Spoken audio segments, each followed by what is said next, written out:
Facebook লাইভে রামদা নিয়ে হাজির হয়ে একেবারেই প্রকাশ্যে সাকিব আল হাসানকে হত্যার হুমকি দিয়েছে মহসিন তালুকদার নামে সিলেটের এক যুবক। এই ঘটনায় দ্রুত ব্যবস্থা নেওয়ার আশ্বাস দিয়েছে সিলেট মহানগর পুলিশ। এদিকে সাকিব আল হাসান নিজের ইউটিউব চ্যানেলে ক্ষমা চেয়েছেন কলকাতায় পুজোর অনুষ্ঠানে যাওয়ার জন্য। আমি তো কিটা সুন্নত কুল্লিলাম তানোর খেয়াল কিতা।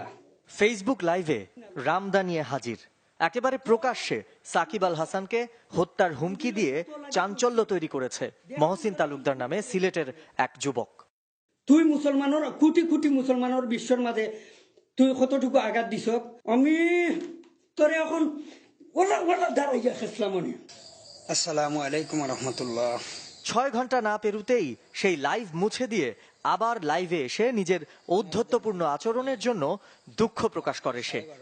তো আমার নিজের কাছে একটা অপরাধ বুঝে কাজ করলো, তাই হজ করিয়া আইসো অথচ একটা মন্দিরও ওক আর একটা পূজার ওক, এটা তো তানর হেরা করতো।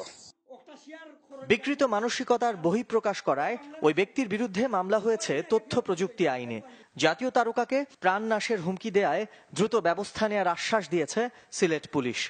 এটা সাম্প্রদায়িক সম্প্রীতির একটি বিষয়, আইসিটি অ্যাক্টের মামলা রয়েছে এবং সংশ্লিষ্ট ধারায় অপরাধ আমলে নিয়ে মামলা শীঘ্র রুজু হবে এবং তাকে খুঁজে বের করার অভিযান অব্যাহত রয়েছে।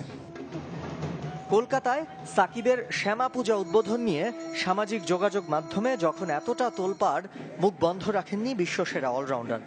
নিজের ইউটিউব চ্যানেলে এসে শেষ পর্যন্ত ক্ষমা চাইতে হলো, বলতে হলো কেন গিয়েছিলেন কলকাতায়। এবং তারা ধারণা করছে যে আমি পূজার উদ্বোধন করেছি, যেটি আমি কখনোই করিনি এবং একজন সচেতন মুসলমান হিসাবে আমি করব না। তারপরেও হয়তো বা ওখানে যাওয়াটাই আমার ঠিক হয়নি, সেটা যদি আপনারা মনে করে থাকেন অবশ্যই আমি এর জন্য আন্তরিকভাবে দুঃখিত, ক্ষমা প্রার্থী।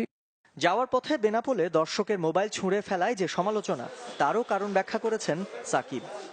যেহেতু করোনাকালীন সময়ে আমার স্বাস্থ্যবিধি মেনে চলার চেষ্টা করছিলাম, একজন উৎসুক জনতা একদম আমার শরীরের উপর দিয়ে এসে ছবিটি তুলতে যায় এবং আমি তাকে সরিয়ে দিতে গেলে তার হাতের সাথে আমার হাতটি লাগে এবং তার ফোনটি পড়ে যায় এবং হয়তো পরে ভেঙেও গিয়েছে। সামিউল টিটু, চ্যানেল 24।